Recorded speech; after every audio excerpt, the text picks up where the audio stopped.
China's global takeover continues. The communist nation poised to soon take over Kenya's largest port in Mombasa. China will reportedly take over the port after Kenya failed to pay back loans to China. Now, China has denied the report and denies ever using the port as collateral in a deal with Kenya.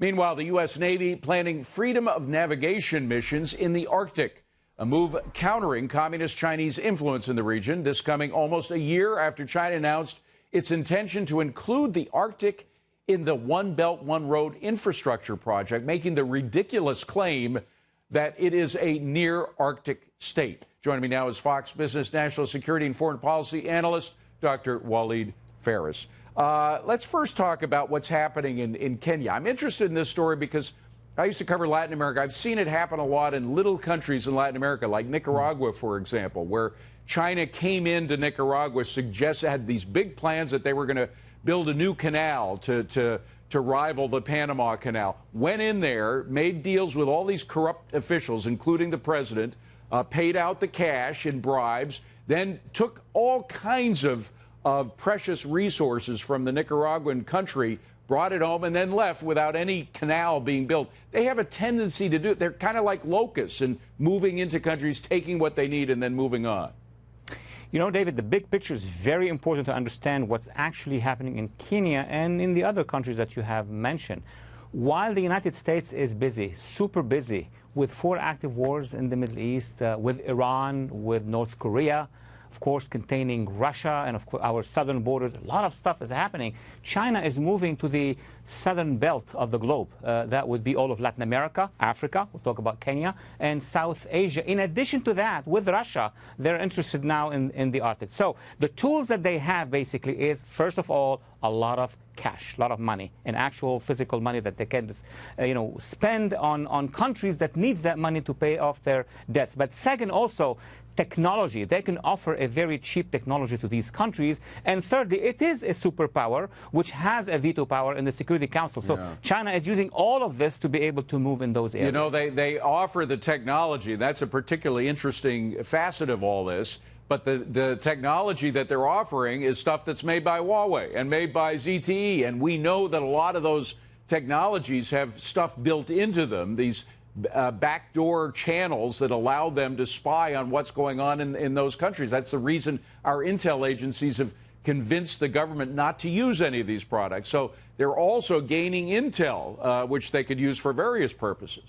They are using also our negotiations with them over global economies, over our debt, over many things, and therefore they are using any intelligence they can, business and economic and technological intelligence that they can gather. Wherever there is a corrupt official, there is money from the Chinese or the Russians to bribe that official for them to get what they want. Now, what do we do in response to this?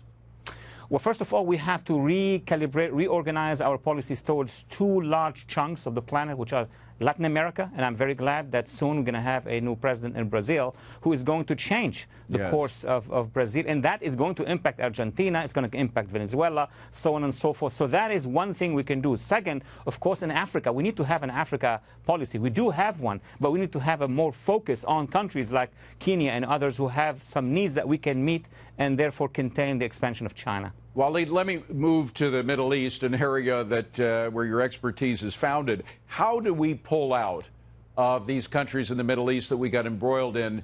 A lot of conflicts for some good reasons initially, and in one case, in terms of Syria, we went in there to straighten out a mess that was left from the previous administration. But now it's time to move. How do we move out without deserting allies that really have given every bit of energy and life that they have in order to fight our fight? You know, we're discussing this in 2018. I'm pretty sure that it's going to be the major question in 2019, next year. The only answer I can think of at a strategic level is this. We need to make sure that those who are going to replace us are with us. As simple as that. If we withdraw from Iraq, we did it in 2011. Who was behind us in Iraq? Who did the control? The Iranians. We need to stop that. Now, in Syria, if the president, the administration wants to withdraw from eastern Syria, we need to make sure either to have other foreign forces involved, and I don't think it's happening soon, or empower this alliance of Kurds, Arab, Sunni, and Christians to be trained and be able to defend themselves. That's the minimum we need to do. I have heard, we're getting word today that in a strange twist of fate, the Kurds, again, who worked so valiantly in clearing out some of these ISIS nests that existed all over Syria, that they are welcoming the Syrian army in because they see them as a buffer against the Turks coming in who would just wipe them out. Have you heard anything about that? Yes. Let me translate this into reality. The Kurds really wanted to be with us, have worked very hard with the United States and our allies. Now we are leaving. What is the choice? Either those militias coming from the north, from the Turkish-Syrian border, and they are Muslim Brotherhood militias, and they want to dislodge them from their areas, or talk with the Syria, with the Assad regime. I mean, I know from my sources they don't like the Assad regime, they don't like the Iranian regime, but they have no other choice. Yeah, if it's a choice between them or the Turks, they'll take the folks who are closer by. Finally, Afghanistan, real quickly, what do we do there? Look, there is a big question about the withdrawal. Yes, we can withdraw, but again, the same principle apply. Who are we leaving behind us? The government is okay. It needs some organization, but the tribes, a federation of tribes, including in the south, should be our target as NGOs to work with, to support, and then they will be the ones to resist the Taliban. It's a tough world out there. Walid Phares, thank you very much for being here. Appreciate it.